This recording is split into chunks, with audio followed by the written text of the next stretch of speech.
तर बेस्टचा ड्रायव्हर संजय मोरे बाबत एक मोठी बातमी समोर आलेली आहे।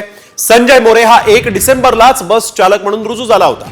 संजय मोरे हा कंत्राटदाराचा चालक होता।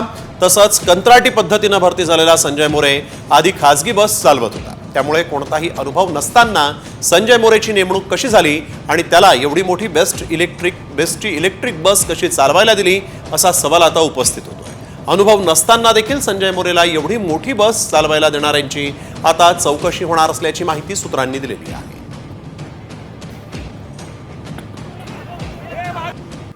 एकंदरीत दोन्ही बाबीची चौकशी केली पाहिजे की अशा कंत्राटी पद्धतीवर किंवा अर्धशिक्षित चालकाला ही बस चालवायला कुणी दिली,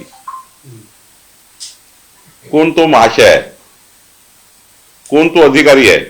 कंत्राटी चालकांना या पद्धतीने, अर्धशिक्षित चालकांना या पद्धतीने बसवर चावी देणे व त्यांना बस चालण्याकरता मुभा देणे हे तर चूक आहे। तर बस चालक संजय मोरे हा 1 डिसेंबरला रुजू झालाय। त्यामुळे बस चालकावर देखील प्रश्नचिन्ह उपस्थित झालाय। चालकाचं वय 54 आहे। आधी खासगी बसवर तो चालक होता। मोठं वाहन चालवण्याचा अनुभव नसल्याची माहिती आता समोर आलेली आहे।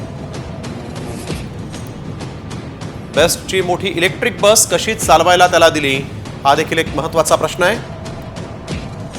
अनुभव नसताना मोठी बस चालवायला देणारे कोण होते